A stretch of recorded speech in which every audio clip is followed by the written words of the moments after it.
My brother ended up sleeping with my fiancée at her bachelorette party, and when I found out, I discovered the video proof and just quietly disappeared without a word. What happened next completely shattered our seemingly perfect lives beyond any hope of repair. Hey, I'm Ethan, I'm 30 years old, and I found out my brother slept with my fiancée during her bachelorette party before I even get into how that crushing revelation led to the total destruction of their carefully crafted lives. Do me a favor, drop a comment and tell me where you're watching from. I like knowing who I'm sharing this story with. The real story kicks off just a month before the wedding. I had spent 2 years of my life and a good chunk of my savings planning everything. On the outside, life looked like a picture-perfect version of the American dream, stable and well put together. I had a solid career as a financial analyst, a job that needed calmness and precision, something that pretty much defined who I was. My home was modest but comfortable, located in a decent suburban neighborhood, and I was about to marry Lena, the woman I was ready to spend my life with.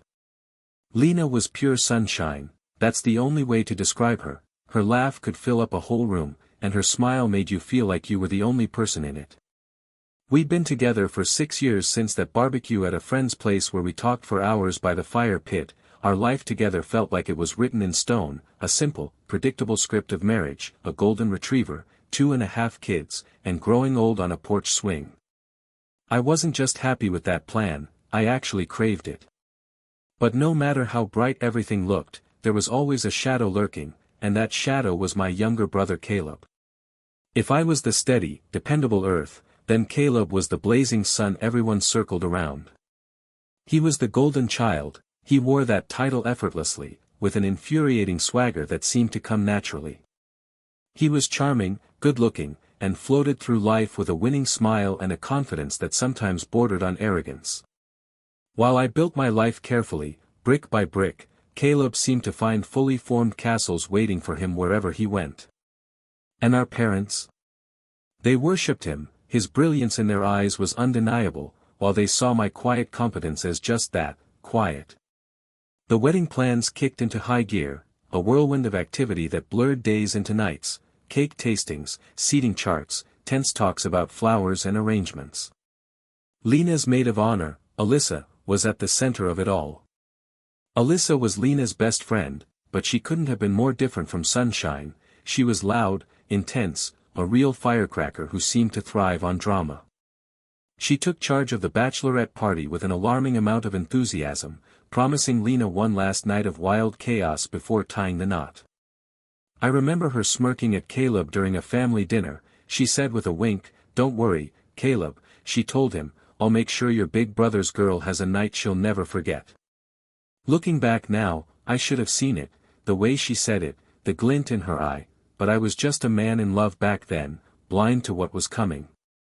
Blinded by the bright future I believed was just weeks away, I trusted them, and that was my biggest mistake. On the night of the party, I enjoyed the rare quiet of the house, a rare moment of peace. The next day, which was a Wednesday, I left work an hour early. When I pulled into my driveway, I noticed a small, elegant-looking box sitting right on my doorstep. It was wrapped in plain brown paper and addressed simply to Ethan. The return address was from some generic print shop in the neighboring town, and taped to the top was a tiny gift tag that read, "Your friends at work, congrats." Something felt off about it. My co-workers had already given me a gift card at the office party, so I shrugged it off and brought the package inside, placing it on the kitchen counter. I went through my usual routine, sorting the mail, taking a sip of water, but that box seemed to be staring at me, like it was waiting. Finally, I grabbed a knife, sliced through the tape, and opened it up. Inside, nestled in black tissue paper, was a single featureless flash drive. Attached to its smooth plastic surface was a small folded note. My fingers trembled as I unfolded it. Printed on it were words in neat, impersonal block letters, "Thought you should see this." A cold dread sank deep into my stomach, heavy and suffocating. This wasn't a gift, it was a threat. My hands shook as I made my way to my home office. I sat down, my heart pounding loudly in my chest like a trapped bird. I plugged the flash drive into my laptop, and suddenly a single video file appeared on the screen. The file name was just a jumble of random letters and numbers. I stared at it for what felt like an eternity. Inside me, a war was raging. Part of me wanted to throw it away, to not know what was inside, to cling to my fragile piece of ignorance. But the larger part, the part that had always been the observer and analyst, needed to see the truth. So I double-clicked. My world didn't just end, it was torn apart and disassembled right there in the flickering light of the screen. The video was shaky, clearly filmed on a phone inside a loud, crowded bar. I could hear Alyssa's high-pitched laughter from behind the camera, egging everyone on. Then I saw them, my fiancée Lena, her hair messy and face flushed with alcohol and excitement, and my brother Caleb, with his arms wrapped around her waist, pulling her close.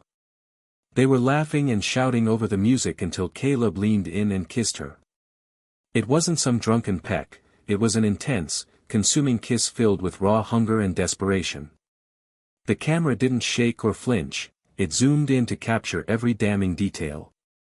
The video continued revealing more scenes that burned themselves into my mind, images of betrayal so profound words couldn't even describe them. The loud noise of the bar faded away, replaced by the roaring in my own ears. I didn't shout, I didn't throw my laptop across the room, I just sat there as my body turned cold, ice running through my veins. The grief hit me physically, like someone punched me in the gut, knocking all the air out of my lungs. Rage erupted inside me like a white-hot explosion, but then, suddenly, everything was gone, the storm within me had passed. In its place came an unbearable silence, a cold, terrifying clarity that settled over me like ice. I ejected the flash drive, its plastic surface felt warm against my cold hand, like holding a tiny piece of plutonium, small but capable of immense destruction. I walked over to my desk, opened my laptop again, and created a new folder encrypted heavily, simply labeled Consequence. I copied the video file into this secure folder. My plan wasn't fully formed yet, but I knew what I had to do. They'd built their world on my trust, on my stability and quiet love, and they used my heart as their playground. Well, recess was over, I was about to teach them what consequence truly meant. Before you can understand how cold and precise my next steps are, you need to know about the 30 years of kindling that fed this fire. My reaction wasn't just about one act of infidelity, it was about a lifetime of being cast as the supporting actor in someone else's story. This was the final scene in a slow-burning tragedy that I was finally rewriting. Let me take you back to show you the cracks in their foundation, cracks they never saw coming. When I was 10 years old, it was my birthday, and all I wanted was a top-of-the-line telescope, a really good one. I'd spent months poring over astronomy books from the library, drawing star charts, dreaming about seeing Saturn's rings with my own eyes. I dropped hints for weeks, my parents just smiled and nodded. On my birthday morning, I tore into my big present, and yes, it was a telescope, but it was just a cheap plastic model from some department store. It wasn't what I'd hoped for. I tried to hide my disappointment and mumbled, "Thanks, it's great." My dad patted me on the shoulder, telling me I was a practical kid who didn't need all those fancy gadgets and trinkets. A month later, it was Caleb's 9th birthday, and he decided he wanted to be a rock star, banging away on a tennis racket for a whole week. His parents bought him a brand new, top-of-the-line electric guitar along with a powerful amplifier that shook the entire house, cost 3 times what my telescope was worth. My dad beamed proudly as Caleb made horrible screeching noises. He said, "That's my son, the artist. You've got to nurture that kind of passion." That night, I sat in my room with my flimsy telescope, unable to even clearly see the moon, listening to the chaos downstairs. From that moment, I learned something fundamental: my quiet hobbies were just hobbies, while Caleb's fleeting whims were considered real art. As we got older, this dynamic only got worse. Fast forward to graduation day, after 4 years of busting my hump working at a restaurant to keep my student loans down, I finally graduated with honors in finance. It was a big deal for me. My graduation dinner was at some local chain restaurant, and my dad raised his beer, smiling pleasantly but without much enthusiasm. "Hard worker," he said. "We're proud of you." But let's not get too late now, everyone needs to be sharp for Caleb's big day tomorrow.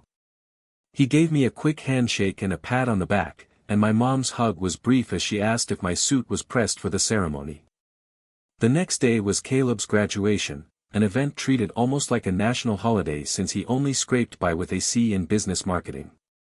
His parents rented out a private room at the city's best steakhouse, filled with balloons and endless toasts.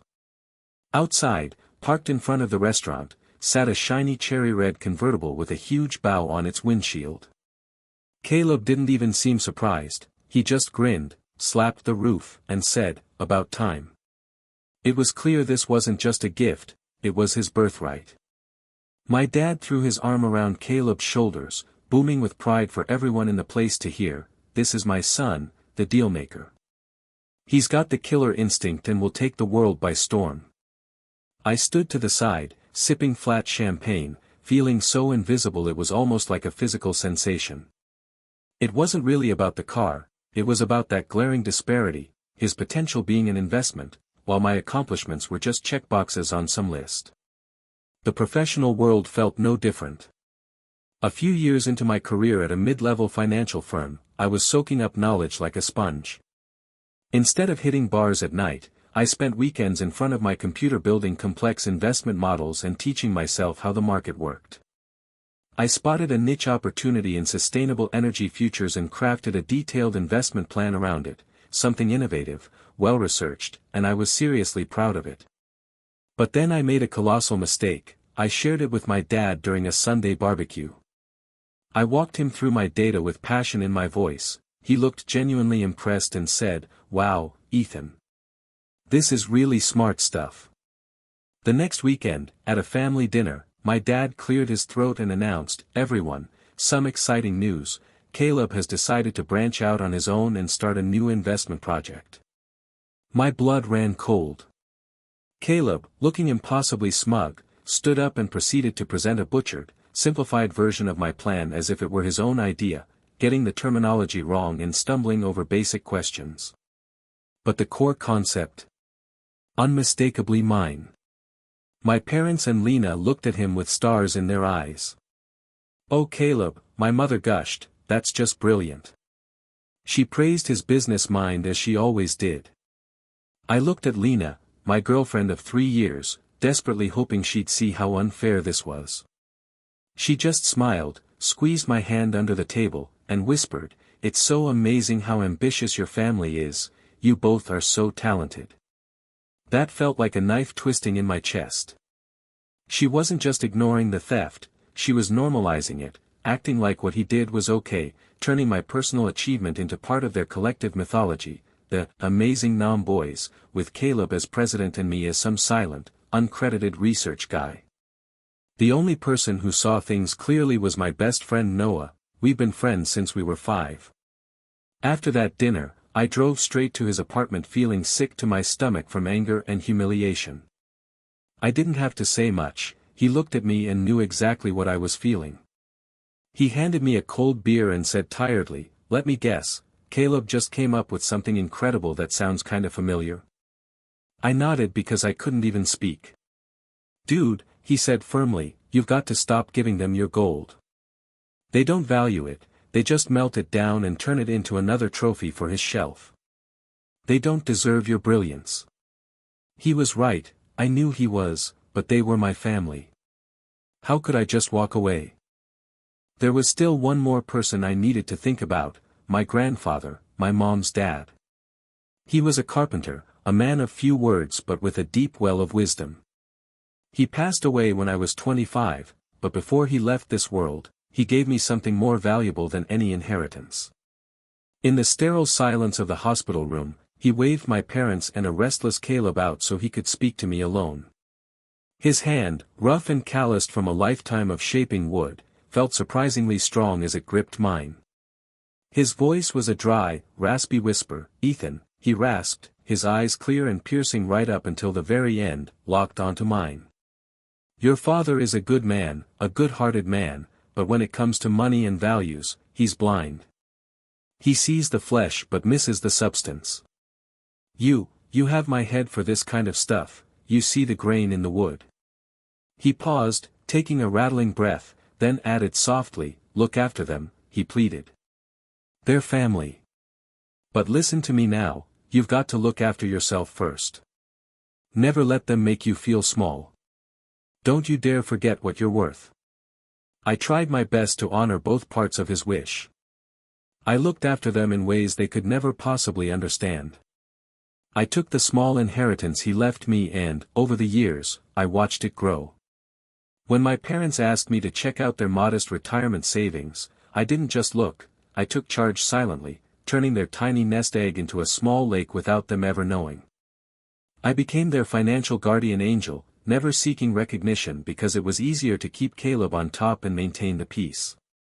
So, as I sat in my car at that lonely rest stop hours away from home, with that damning video looping in my mind and all these ghosts flooding back, thinking about that cheap telescope, the stolen idea, my grandfather's dying words, I realized this wasn't just about Lena sleeping with Caleb.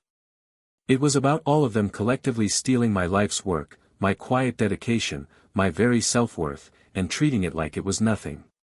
The pain in my chest felt heavy, like a physical weight, but alongside it, I sensed something else, a strange lightness. The burden of being the good son, the peacekeeper, those roles had finally been lifted. They had pushed me far enough, they had reminded me of the second part of my grandfather's wish, it was time to put myself first. I reached for my burner phone, scrolling past the names of my family, each one a small monument to a past I was now leaving behind, and found Noah's name. Without hesitation, I pressed call. He picked up immediately, just as I expected. "Hey, you good?" "It's over," I said, my voice sounding like it belonged to someone else. All of it, the chaos, the betrayal, was overwhelming. There was a moment of silence before he asked, "Where are you?" His voice was steady, like an anchor in my storm. "I don't know where I'm going yet," I admitted. "But I'm gone." "Okay," he replied calmly, his lifeline in the chaos. "Just be safe. Call me when you land. We'll figure everything out from there." I hung up and pulled out my real phone from the glove compartment. I turned it off and snapped the SIM card in half, the tiny crunch sounded satisfying, it was real now, the escape was real, and the war had just begun. The first 24 hours were like a masterclass in controlled destruction. I checked into a generic, soulless motel off some highway in a town I couldn't even name, one of those places with scratchy towels and that faint smell of disinfectant. With cash, I bought a new burner phone and a cheap laptop. Sleep felt like a foreign concept, instead, I sat under the buzzing fluorescent light of that room, fueled by bitter coffee and a cold wave of clear rage. Raw anger is a blunt instrument, what I really needed was a scalpel. My first move was to dismantle the wedding, the public face of our shared life and a symbol of the future they'd desecrated. It had to be the first thing to go up in flames. I opened the new laptop and logged into our cloud drive where our wedding Bible, a detailed spreadsheet with vendors' contacts and payment schedules, was stored. Then I began making calls. My first call was to the venue, a beautiful estate with sprawling gardens and a price tag to match.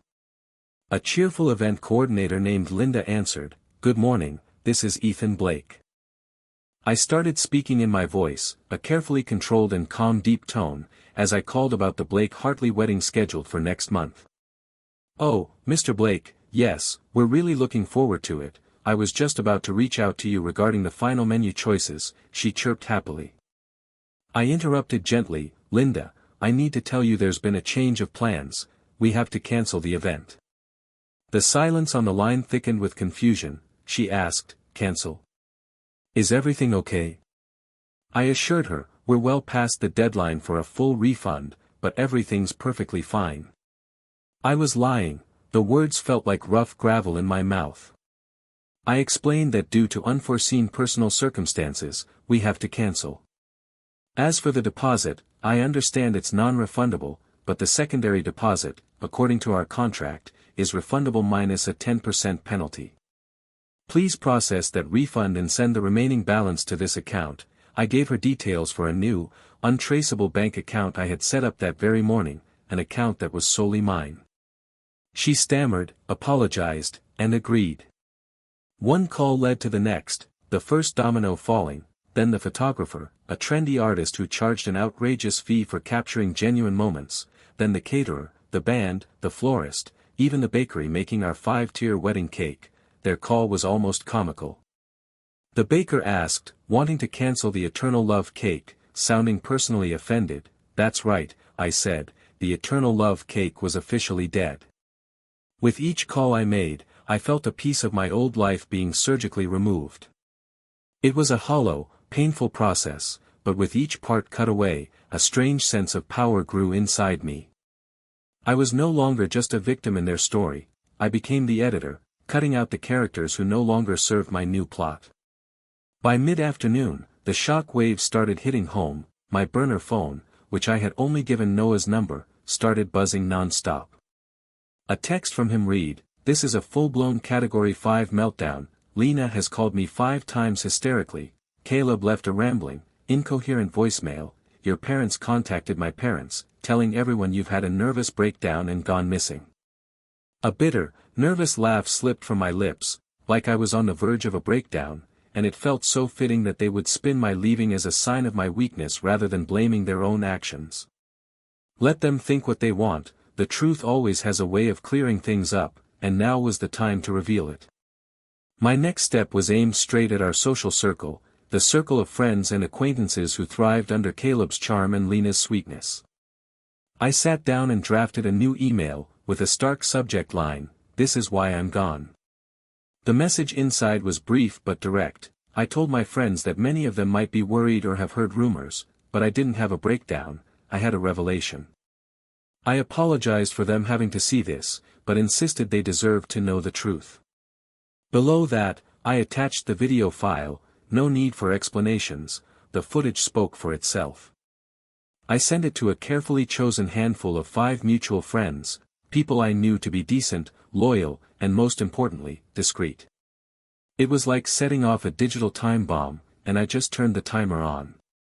Now, as for the serpent in the garden, Alyssa, I knew she was the spark that started it all. Her fingerprints were all over this mess. A few hours later, Noah sent me confirmation. He'd forwarded a screenshot from the wedding party's group chat. A concerned bridesmaid had asked Alyssa what had happened at the party. Alyssa's reply was a masterpiece of fake innocence. "OMG, you guys, it was awful. Lena got so drunk she threw herself at Caleb. I tried to pull her away, but she was out of control. I feel terrible for Ethan, I'm heartbroken for him." Then, Noah, ever vigilant, sent a second screenshot, this one from a groomsman who'd been out with Caleb the night after the wedding. He'd seen a DM on Caleb's phone from Alyssa. Disgusted, he snapped a picture of it. The message read, "Hope you had as much fun as I did watching Winky Face. She doesn't deserve a great guy like you. You know who does." All the pieces clicked into place then. Alyssa hadn't just filmed the event, she'd orchestrated it. She'd gotten Lena drunk, pushed her toward Caleb, and crafted the scandal that she now pretended to be horrified by. That flash drive wasn't an accident, it was a weapon deliberately placed for me to find. Alyssa wanted to destroy Lena's life, not for me, but for herself, an opportunity to claim Caleb, her golden boy, with the groundwork laid out. With everything set, it was time for the final, most devastating blow, one that would not only end the wedding but shake Lena's entire world to its core. And honestly, I hesitated then, my finger hovered over the send button for what felt like an hour. That voice inside me, the old Ethan who always tried to smooth things over, screamed at me to stop. This was too much, it was cruel, and it would break her parents' hearts and ruin her forever. I closed my eyes and pictured the video in my mind, Lena's laughing face as she betrayed me, my brother's smug entitlement, my grandfather's voice warning me not to forget what I'm worth. I remembered that photo on my nightstand, the one from our anniversary trip to the lake where we both looked so happy. That man in the picture. He was a fool, trusting, loving, naive, and he was dead now. I had to honor that dead man by living honestly from now on. A hot tear traced a sharp line down my cheek, the last one I would shed for Lena or the life we'd planned, and I wiped it away with my hand. My jaw clenched like concrete as I opened a new email draft addressed to Mr. and Mrs. Hartley, the truth about the wedding. The message was brutally straightforward. Mr. and Mrs. Hartley, I'm writing with deep regret to let you know I am canceling our wedding. The reason? The video linked below explained everything. I told them I was sorry they had to see this, but they deserved to know the true character of the man Lena was with, and her own true nature as well. I included the link to the private video and added one more attachment, a PDF showing my recent health screening, which confirmed I was in good health, an understated way of saying I'd been faithful all along. With a deep breath, I clicked send. That soft whoosh, the sound of the email leaving my outbox, felt like a bridge being blown up, like I was turning everything I'd built into ash. The storm had been unleashed. I didn't know what wreckage lay ahead, but I knew I wouldn't be under it. The days that followed became a test of discipline and silence. From my sterile motel room, I watched the digital chaos Noah was unwittingly reporting. His texts were my only connection to the life I'd burned down. Each message was like a small explosion. The Hartleys had gone dark. Lena had been calling them non-stop. They weren't answering. She even went to their house, but they wouldn't open the door. This was scarier than words, full-blown damage control mode. Caleb tried to claim that the video was fake, a deep fake, didn't work, too many people saw too much. It spread quickly, people I barely knew were talking about it now. But I wasn't just sitting back and watching things burn, that wouldn't be like me. The old Ethan had been passive, now I was building something new while their world crumbled around them. I was no longer just reacting, I was actively constructing my future with precision and care. I wasn't just some scorned man, I was a professional with skills to leverage. It was time to put those skills into action. So, I made a call to my boss, the CEO of my company, Mr. Whitaker. He was a tough guy in his mid-60s, sharp as a tack and with no patience for nonsense. He valued loyalty and results above all else. When he answered on the second ring, his voice crisp as fresh $100 bills, my assistant immediately mentioned I was taking personal time. Nothing unusual, he said, everything's fine. But then I told him, my wedding's been called off, I'll need a couple of weeks to handle the fallout. I reassured him that my work wouldn't suffer, I'd already prepared contingency plans for our quarterly review. He responded with understanding, sorry to hear that, son, a broken engagement is tough. Take all the time you need. If there's anything the company can do, that was my opening, the moment I'd been waiting for, to introduce my real plan simmering beneath the surface.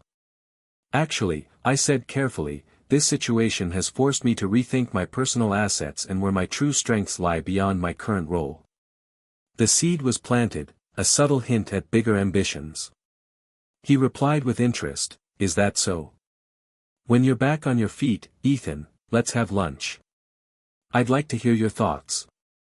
Hanging up, a rush of adrenaline hit me, clean, pure, it felt like control returning after chaos. I wasn't just reacting anymore, I was actively forging a new path, a future they couldn't touch. But just as I started to settle into that feeling of safety, my past reached out again. My phone buzzed with an email alert from the hotel chain's loyalty program. The subject line made my blood run cold, security alert, a login attempt from an unrecognized device. The location? My hometown city. Of course, Caleb knew where I traveled for work, he knew about my loyalty account too. This wasn't just family drama anymore, it felt like being hunted down in real life. Heart pounding, I threw my belongings into my car and sped away from that motel in under 3 minutes. On the road, I called Noah, the panic in my voice clear, they're trying to find me, they're actively looking now. I need to disappear completely. Noah immediately suggested his family's old fishing cabin in the Berkshire Mountains, a place with no cell service, barely any Wi-Fi, abandoned for years, only known to me. I'd texted him the coordinates to my burner phone before pulling out of town. The drive north blurred into hours filled with tension, the feeling that every car behind me could be another threat grew stronger with every mile. The cabin was like a sanctuary, a fortress hidden deep in woods, smelling of pine needles and damp earth, full of old memories and quiet peace. For 2 days, silence reigned, only broken by wind whispering through tall trees.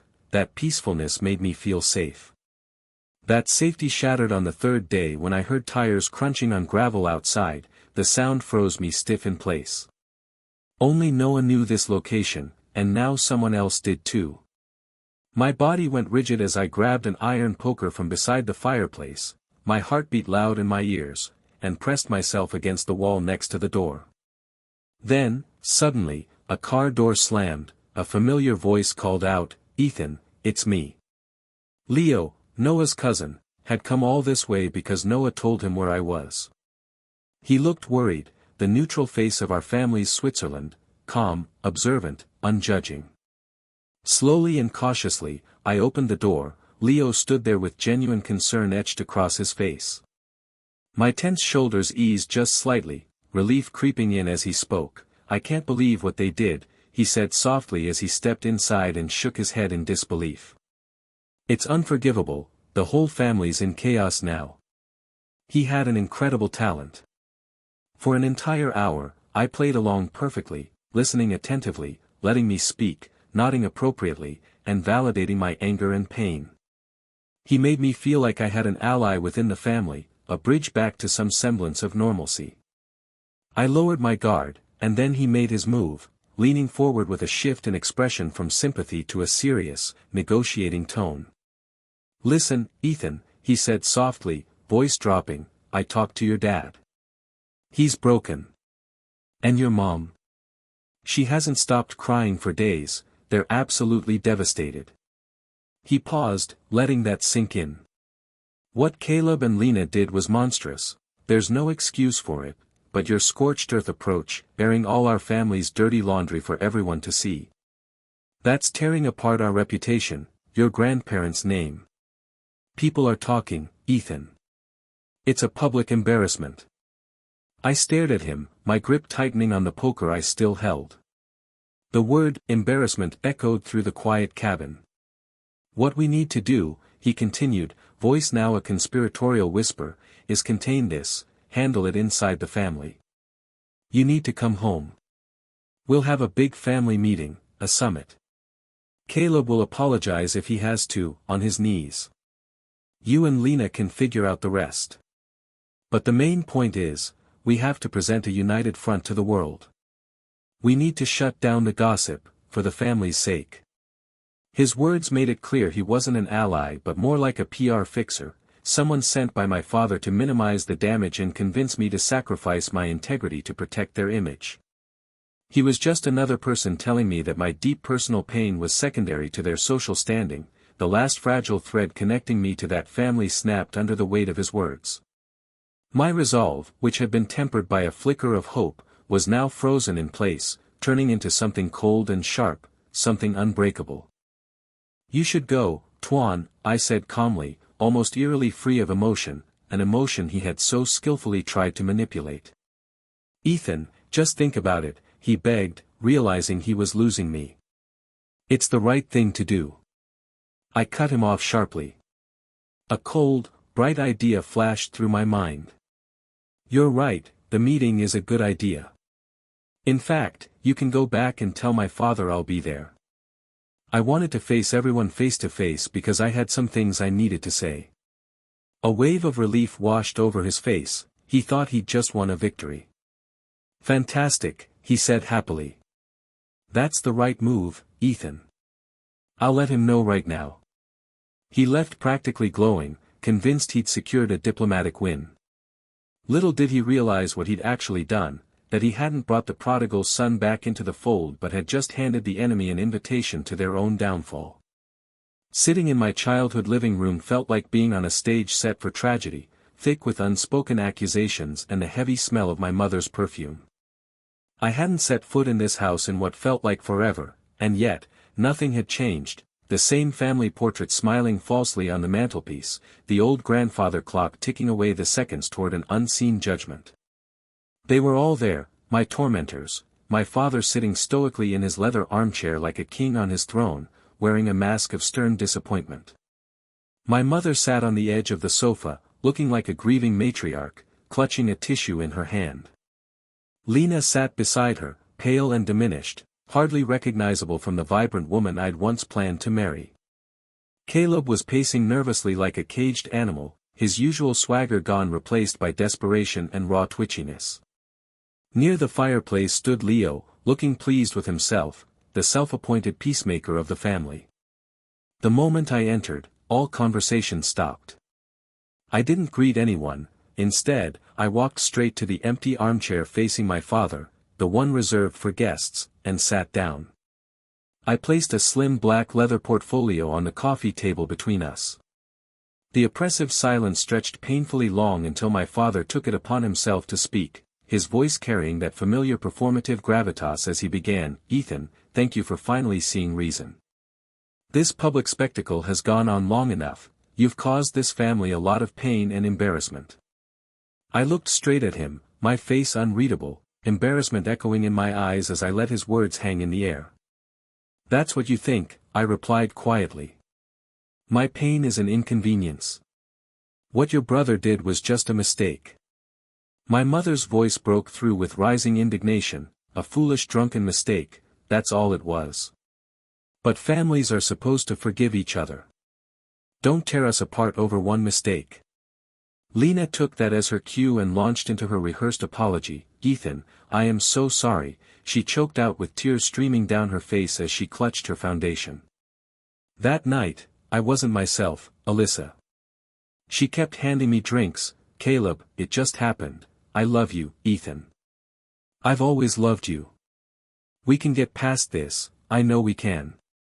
Caleb finally stopped pacing and ran a hand through his messy hair, looking at me with wide eyes filled with desperation, yet beneath that wasn't remorse but primal fear of consequences. "I messed up, bro, okay? Really messed up. I was an idiot.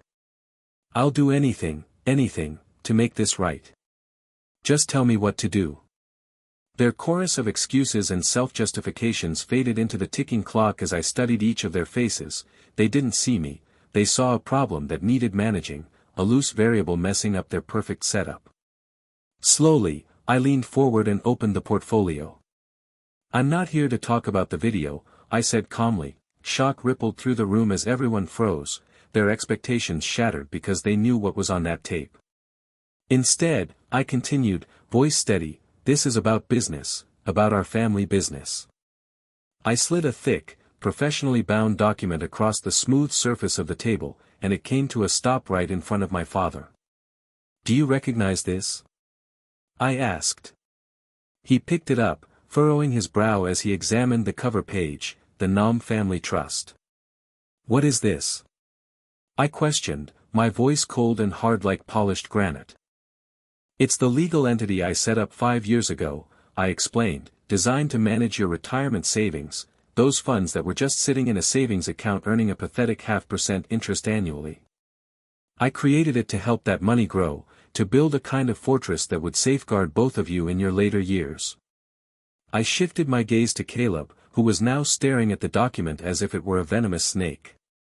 "That's the fund you've been so freely dipping into for your investments, Caleb. It's the same fund that paid for that shiny new convertible you're so proud of." Caleb's jaw slackened in surprise, and my father looked between the document and me, confusion and disbelief mixing on his face. "What are you talking about?" he asked. "Caleb handles our investments, he has a natural talent for it. He's done an excellent job," my father added proudly. A small, bitter smile touched my lips. "No," I said, shaking my head slowly and exaggeratedly. "Caleb was listed as a beneficiary with limited withdrawal rights that required my approval, a sign-off I had foolishly given every time he asked. I was the founder, trustee, and the only manager. I was the one who spent countless late nights and weekends on my own unpaid time making trades, analyzing markets, and turning your initial $60,000 investment into the $750,000 it's worth now." The number hung in the air like a heavy boulder dropping into a still pond. My mother let out a small, strangled gasp, while Lena's eyes widened with a flicker of something new and terrifying: calculation. But my father defaulted to his lifelong pattern of denial and scorn. He burst out laughing, a short, barking sound. "You're dreaming, Ethan. You're just a junior analyst at some downtown firm. What do you possibly know about managing that kind of portfolio?" That was it, the moment I'd replayed in my mind 1,000 times, the point of no return. I met his condescending gaze with a calm, dead smile. "You're right, Dad. I'm just a junior analyst. Maybe you should get a second opinion from my mentor." I reached into my jacket pocket, pulled out my phone, and tapped the screen. A moment later, the large flat-screen TV mounted above the fireplace flickered on, connected via my phone's hotspot when I arrived. On the screen was Mr. Whitaker, our CEO, his stern, professional face filling the display as he sat behind a big mahogany desk, the image of corporate authority. "Mr. Whitaker," I said loudly, speaking with a newfound confidence, "thank you for taking the time to join us.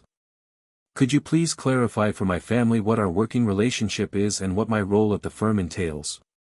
Mr. Whitaker looked directly into the camera with piercing eyes and responded. "Good afternoon," he said in his deep voice that commanded respect immediately.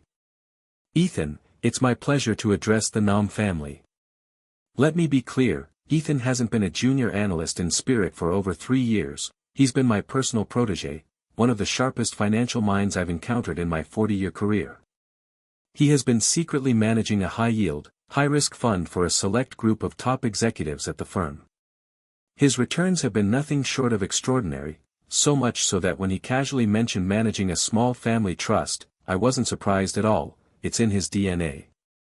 The color drained from my father's face as if someone had pulled out a plug. My mother stared at the screen, her hand covering her mouth in shock. But I wasn't finished yet. I reached into the portfolio and pulled out a single sheet of paper, sliding it across the table. "This is a copy of the trust's bylaws, Dad. I want you to look at Article 4, Section 2, I've highlighted it for you, it's called the Morality Clause." My father's hand trembled as he reached for the paper. I didn't need him to read it, I knew it by heart. My voice was steady and final as I recited, "The trust and all assets within shall be immediately and irrevocably dissolved, with all assets reverting to the sole and exclusive ownership of the founder, Ethan Nam, if any immediate family member or their betrothed commits an act of gross moral turpitude, including but not limited to infidelity, criminal acts, or any actions that bring shame or dishonor upon the family name." I leaned back, letting those words settle in, proof of moral failure that could be broadcast by sharing that video with friends or even with the Hartleys, making that shame public knowledge. The trust was broken, and that meant you broke it too. I turned my attention back to the screen. "So, Mr. Whitaker, have the dissolution papers been filed with the state as we discussed this morning?" "Yes, Ethan," Mr. Whitaker confirmed without changing his expression, his face remained impassive as of 9:05 a.m. "Today, the Nam family trust officially came to an end, all assets amounting to $756,217 were successfully transferred into a new private wealth account that now belongs solely to you and is under your complete control. The wrecking ball hadn't just grazed the house, it had completely pulverized the foundation itself." My father looked at me, his mouth moving as if he wanted to speak, but no words came out, he just stared, frozen and speechless. All his bravado and sense of patriarchal authority disappeared in an instant, leaving behind an old man who looked utterly terrified and confused. My mother was now openly crying, not because of my pain, but because she'd lost her sense of security. Lena was staring at me with a look of pure horror, as if she'd just realized she hadn't simply cheated on her fiancé, she'd thrown away a lottery ticket worth millions in potential future earnings. Caleb, my golden brother, finally broke down and sank onto the sofa, burying his face in his hands as his body trembled. The sun around which they'd all been orbiting had just gone dark, it was revealed to be nothing but a hollow, gilded prop paid for by the very brother who had spent his life trying to overshadow me. The power that once filled that room hadn't just been shifted, it had been seized. I was now its new ruler. With a final, curt nod, Mr. Whitaker spoke, "Ethan, I'll leave you to handle your family affairs."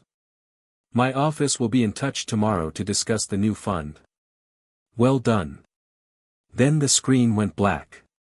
Without his authoritative presence, the silence in the room felt even heavier, as if a physical weight was pressing down on all of us.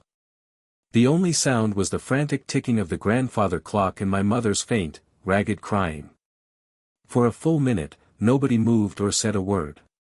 The reality of their impoverished future had opened up like a chasm right at their feet, and they all stared into it, paralyzed.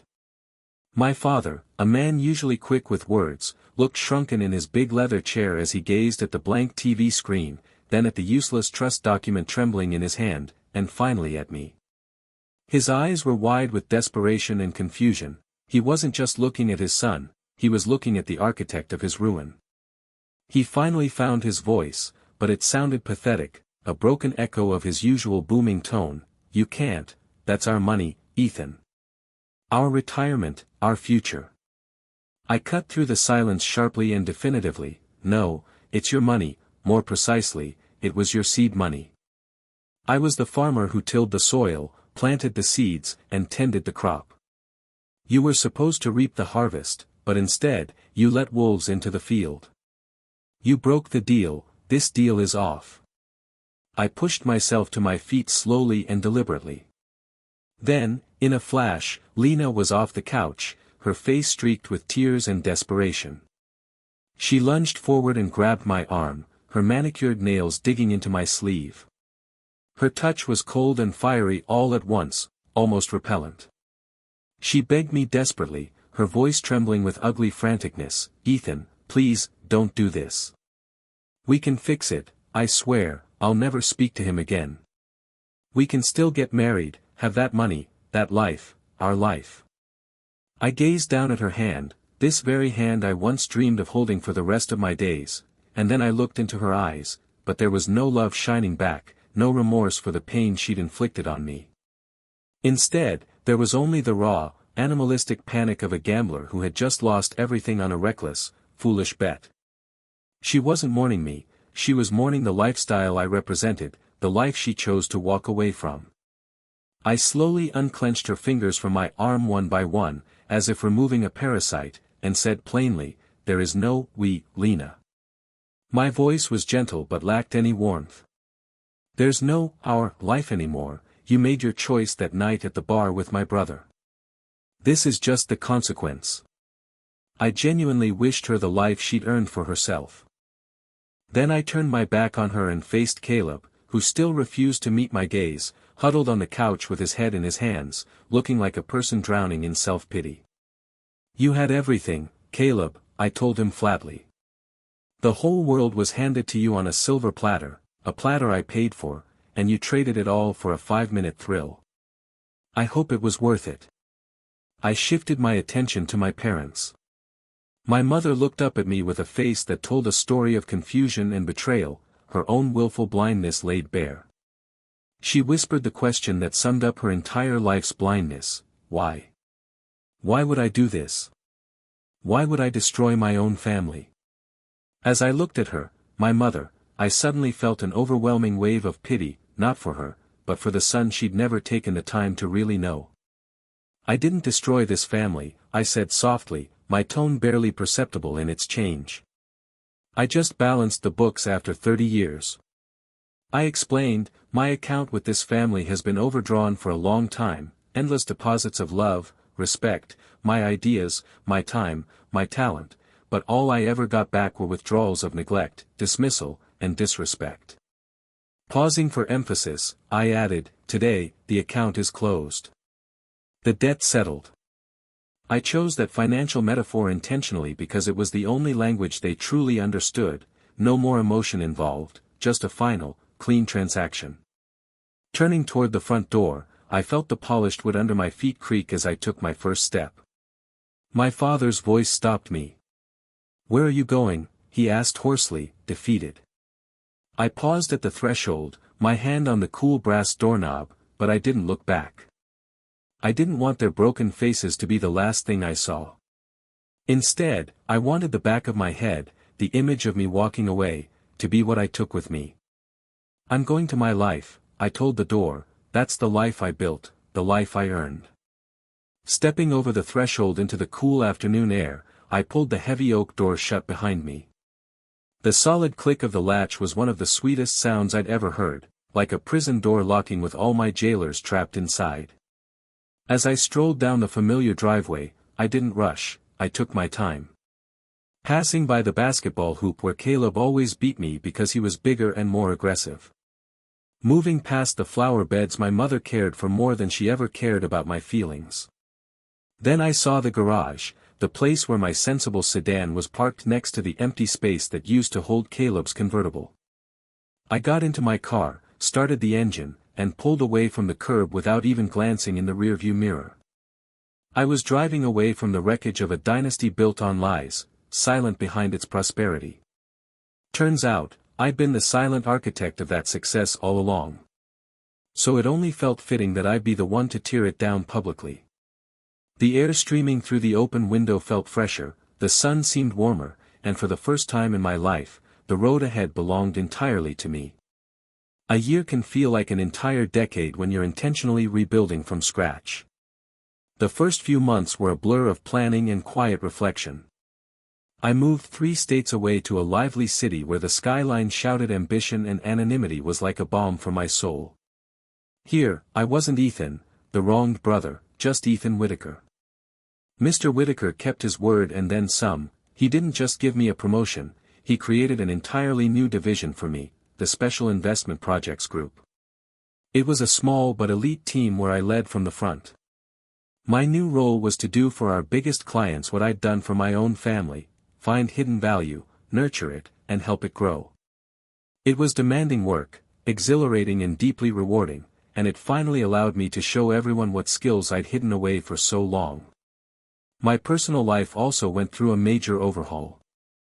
I sold that suburban house, the place that always felt like a monument to quiet misery, and bought a spacious condo on the 30th floor of a downtown high-rise with huge windows offering a panoramic view of the city. The sight reminded me daily that there was a world beyond those cramped old walls, a world full of possibilities. I started taking better care of myself too, joined a gym, not to become huge but to feel strong, began cooking regularly, finding peace in chopping vegetables and trying out new recipes. It was like rediscovering myself, or maybe meeting myself for the very first time. When it came to dating, I approached it cautiously because Lena's betrayal left a deep scar, so deep that I didn't want anyone getting close enough to hurt me again. Then I met Natalie. It happened at an art gallery opening, something the old Ethan never would have done, and she was standing in front of a chaotic abstract painting looking completely serene.